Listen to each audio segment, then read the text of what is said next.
చివరి క్షణం వరకు కూడా ఏ భార్య గౌరవాన్ని ఆయన కాపాడారు.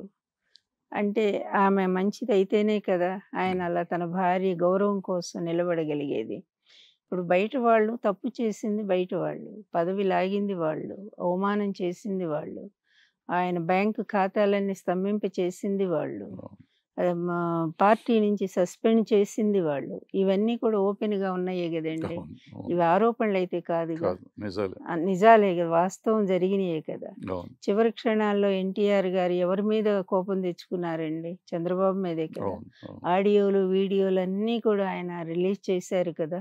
అవును. చంద్రబాబు చేసిన దుర్మార్గం ఇప్పుడైతే చాలా వైరల్ అయి తిరుగుతా ఉంది అవును. సోషల్ అప్పుడు మీడియా. ధర్మపీఠం నేను ఆయన ఉన్నాను. అప్పుడు మాట్లాడిన ధర్మపీఠం మాటలు, చేశాం కదా! మీరు వచ్చారు, ఆయన చేసిన అన్నారు. మాటలు హ్మ్. ఎక్కడైనా ఎన్టీఆర్ గారు తన భార్య గురించి ఒక్క చెడ్డ లేదు మాట చెప్పలేదు. మాట్లాడారండి. ఈమె వల్లే నాకిలా నష్టం జరిగిందని ఒక్క మాట చెప్పారండి.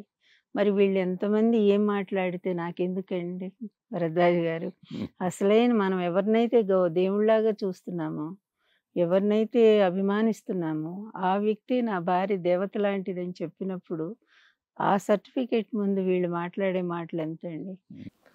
అక్కడ ఉన్నప్పుడే ఈమె ఇంటర్ అయింది.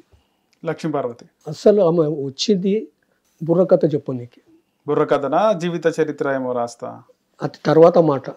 బుర్రకథ చెప్పు. బుర్రకథ అంటే ఇట్లా చెప్తుంటారు అక్కడక్కడ వేషాలు. మన ఇది DD1 న్యూస్ DD1 న్యూస్ అందులో అవకాశం ఇప్పిమన్నట్టుంది. అవకాశం ఇప్పిండ్రి నాకు. భార్య భర్తలు ఇద్దరు వచ్చిర్రు. ఓకే, లక్ష్మీపార్వతి అలా భర్త ఇద్దరు ఇద్దరు వచ్చిర్రు. వచ్చి మాకు అవకాశం ఇస్తారు సార్. దానికి రికమెండ్ ఎవరు చేసిర్రు? హెల్త్ కోడెల శివప్రసాద్. కోడెల శివప్రసాద్ రైట్. ఆయన రికమెండ్ చేసిండు. చేస్తేనే వీళ్ళకు ఈ టీవీలో ప్రోగ్రామ్ ఇచ్చిర్రు. అదే DD1 లో DD1 ప్రోగ్రామ్. ఓకే. అయితే ఆ ప్రోగ్రామ్ చెప్తేకు వాళ్ళకు 15,000 20,000 ఇస్తుండే అప్పట్లో. పెద్ద అమౌంట్ అది. అది అమౌంట్ వాళ్ళు బతుకుతుంటారు కదా, సరే బతకండి అని ఆయన రికమెండ్కు సీఎం ఓకే చెప్పి ఇచ్చేసి ఎన్టీఆర్ గారి దగ్గరకు వచ్చినారు.